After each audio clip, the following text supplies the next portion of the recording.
Et voilà, la signature est faite. Entre la mairie de Corbeil-Essonnes, la Maison de l'Emploi et Marc Avenue, un accord tripartite de bon augure en période de pénurie de l'emploi.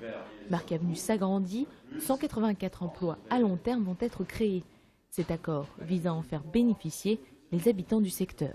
C'est une manière de pouvoir proposer à nos concitoyens les emplois qui seront proposés, de les préparer à ces emplois de telle manière qu'ils puissent être retenus, en tout cas nous l'espérons. Je suis très heureux de cette signature, 184 emplois supplémentaires, par les temps qui courent, c'est une vraie performance.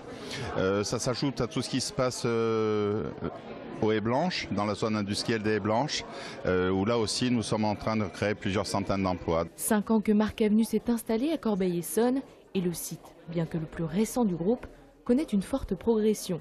7500 m² supplémentaires seront dédiés au shopping, alors que près de 50% de la fréquentation du site est essonnienne. Marc Avenue se tourne vers ce bassin pour son recrutement. Ça va permettre de créer des synergies, d'apporter une efficacité pour un recrutement de proximité, pour apporter aux enseignes des profils de qualité et de manière à ce que l'on puisse privilégier l'emploi dans la zone proche et directe du site de Marc Avenue. Le recrutement se fera donc avec les acteurs locaux de l'emploi sur une période de 2 à 3 ans. Tous espèrent qu'un maximum de candidats essonniens sera retenu. Des essais de voitures au milieu d'un salon de l'auto et pourtant pas un bruit. Ces véhicules électriques seront bientôt dans les rues de l'Essonne. Aujourd'hui, les collectivités recherchent des matériels polyvalents, économiques. Et dans ce cadre-là, les véhicules électriques de notre gamme répondent à ces attentes de valorisation d'agents, de faibles coûts d'exploitation, de même que de la visibilité et surtout répondre aux normes anti-pollution. Les services espaces verts et propreté s'intéressent de plus en plus à ce type de modèle. Évry vient d'acheter 10 véhicules comme celui-là. Arpajon et la communauté d'agglomération du Val d'Orge s'équipent aussi. Encore faut-il pouvoir recharger facilement sa voiture.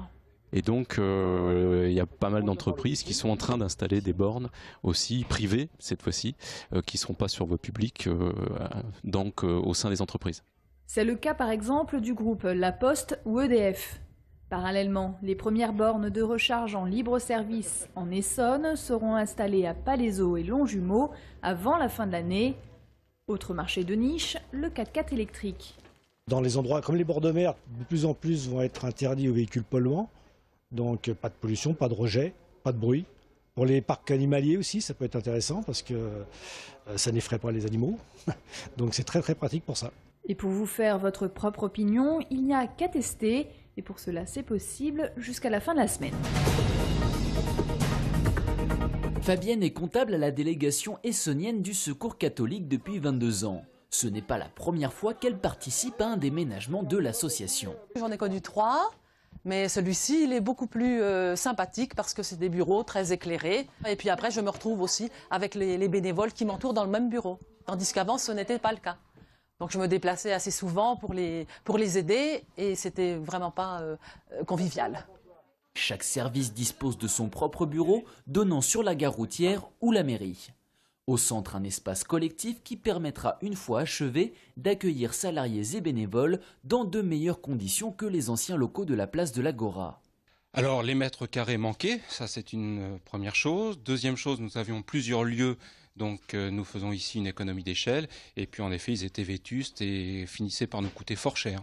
Le Secours catholique de l'Essonne aujourd'hui c'est un petit peu moins de 900 bénévoles, 10 salariés et en effet le nombre de services bénévoles augmente de mois en mois.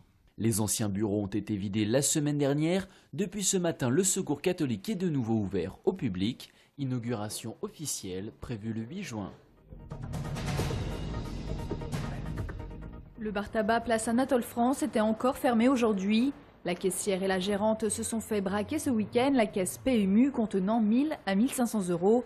Les commerçants autour sont encore sous le choc. C'est un client qui était dedans à ce moment-là qui nous a raconté qu'il y avait 2 dedans, un à la porte et qu'il devait avoir une voiture ailleurs parce qu'il s'enfuyait. et ils ont disparu. La police a vu personne à l'extérieur. 2 voleurs se sont introduits, un coup de feu a été tiré en l'air, des bombes lacrymogènes ont neutralisé les personnes présentes, un complice les attendait en voiture pour prendre la fuite. Sur place, la vidéosurveillance a été prélevée par la police judiciaire, un talkie-walkie a été récupéré à côté du bar, mais pour les commerçants, la menace plane. La boulangerie juste derrière vous, place Anatole, il y a eu une tentative d'effraction qui a échoué également, mais qui a neutralisé pendant 2 jours donc, la boutique, le temps que les réparations soient faites. Il y a un coiffeur vraisemblablement qui se serait également fait agresser.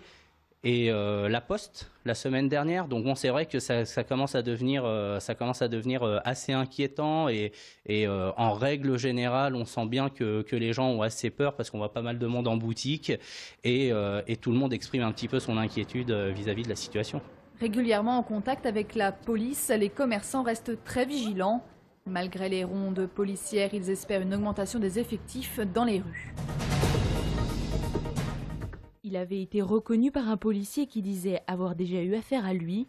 La substitut du procureur avait également assuré le reconnaître et un témoin était venu affirmer que c'était l'un de ses agresseurs. Le seul majeur mis en examen dans l'affaire de l'attaque du RERD avait pourtant été relaxé le 19 avril lors de son procès au tribunal d'Évry. Le parquet a donc décidé de faire appel de cette décision. Il estime qu'il existe suffisamment de preuves pour faire condamner le jeune homme. Une théorie que réfute l'avocat de la défense, Maître Raoul Briolin. Dans la logique de la poussée politique dans cette affaire, il fallait que le parquet aille jusqu'au bout. En l'espèce, c'est des jeunes noirs qu'on voit à 22h30 sur un quai et on ne peut pas les reconnaître de façon certaine. Lors du procès, le jeune homme avait expliqué être à un concert de rap ce soir-là, sans apporter de preuves concrètes. Mais son avocat met en avant le fait que, contrairement à d'autres mises en examen, aucun objet n'a été retrouvé chez le jeune homme, ni même les vêtements qu'il était censé porter le soir de l'attaque. 12 personnes avaient été mises en examen pour l'attaque du RERD en gare de Grigny le 16 mars dernier. Les 11 mineurs seront jugés en juin par le tribunal pour enfants. En se promenant en forêt, vous croiserez peut-être ce drôle d'équipage. Gilles et Ultime débarrassent le bois de la Haquinière des 150 à 180 stères coupés le mois dernier. Des travaux 3 fois plus coûteux, mais plus écologiques. L'intérêt, c'est d'éviter au sol d'être tassé par le passage répété d'engins à moteur, qui sont quand même très gros, assez lourds. Hein. Et puis la densité des peuplements aussi. Vous pouvez voir que les arbres sont proches les uns des autres, que l'emprise de l'exploitation forestière est très courte et très peu large. Et un cheval, c'est tout à fait adapté. En France, il n'existe plus qu'une quinzaine de sociétés qui utilisent la traction animale pour le débardage. Gilles est le seul de la région. Il sera encore sur site une dizaine de jours pour rassembler le bois. Le temps aussi de faire découvrir son métier aux écoliers. C'est des chevaux qui sont dressés, déjà il faut les habituer parce que c'est quand même des conditions de travail pour eux qui sont assez difficiles. Donc il faut les habituer, qu'ils se sentent bien en sécurité. Et puis après, il y a un dressage, oui, un menage spécial. Parce qu'on mène au cordeau, on n'a qu'un seul cordeau, là, vous voyez, au lieu d'avoir deux rênes comme normalement pour mener des chevaux. Le déboisement permettra d'améliorer le peuplement et de sécuriser les chemins. Quant aux stères de bois, ils seront mis en vente à la dizaine pour les habitants de Gif. Renseignements auprès de la maison forestière. C'est à la maison d'arrêt de Fleury-Mérogis à partir de septembre que le dispositif sera mis en place. Le Conseil régional d'Île-de-France a voté un plan d'aide pour permettre aux détenus volontaires d'obtenir un diplôme d'études supérieures, y compris le baccalauréat. La commission sélectionnera les personnes en fonction de leur capacité d'abord à poursuivre des études, de leur motivation et puis aussi de leurs conditions matérielles. Beaucoup de personnes détenues sont dans des conditions financières extrêmement difficiles. On est dans de la très grande précarité. Une centaine de détenus pourra bénéficier de cette aide, 200 € de bourse par mois, des frais de scolarité avec des universités partenaires gratuits et une aide pour l'achat de livres. Le but, donner l'accès à l'éducation aux personnes détenues et leur permettre une meilleure réinsertion. Les détenus qu'on a fait témoigner pour monter le dispositif l'ont dit, c'est aussi un moyen de mieux comprendre ce qui leur arrive et de mieux comprendre la peine qu'ils encourent et du coup ensuite d'avoir une évolution radicalement différente. Cette expérimentation fera ensuite l'objet d'une évaluation afin de connaître les résultats d'une telle aide, notamment en matière de récidive et de réinsertion. C'est ici que l'association de la communauté musulmane germinoise devrait construire son lieu de culte dans les années à venir. Le projet n'est pas nouveau. Depuis plus de 5 ans, l'association sollicite la commune pour lui faciliter l'accès à du foncier. Le choix de ces terres agricoles est donc un véritable bond en avant. Le 7 février dernier, le conseil municipal a voté le principe d'un bail emphytéotique de 50 ans avec l'association cultuelle.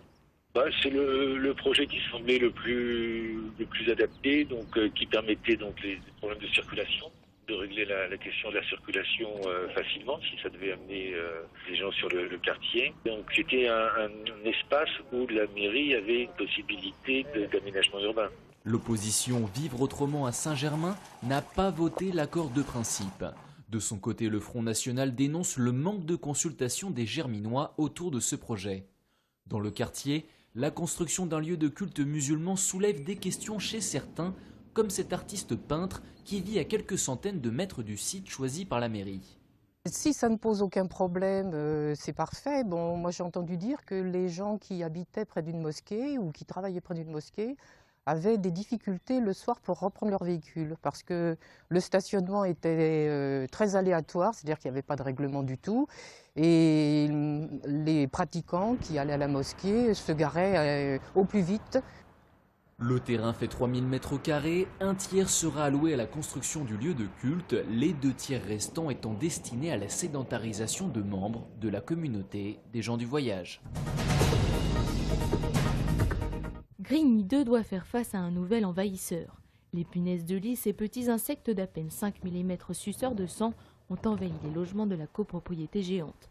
À tel point que la mairie a été obligée de prendre un arrêté municipal afin d'ordonner au syndic de copropriété une désinsectisation.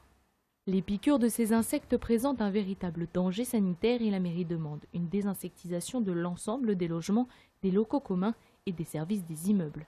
Les symptômes sont des démangeaisons persistantes. Le bailleur au pied-voie devrait commencer par identifier les foyers les plus touchés. La présidente de l'Union des conseils syndicaux et présidente de tranche, Aziza Belabda, se demande qui va payer alors que la copropriété est déjà endettée. Elle s'inquiète de savoir comment mettre en application cet arrêté. Pour se débarrasser des puces de lit, l'Agence régionale de santé conseille de nettoyer tous les textiles à 60 degrés et de procéder à un nettoyage vapeur de 120 degrés. Des bons conseils, parfois onéreux.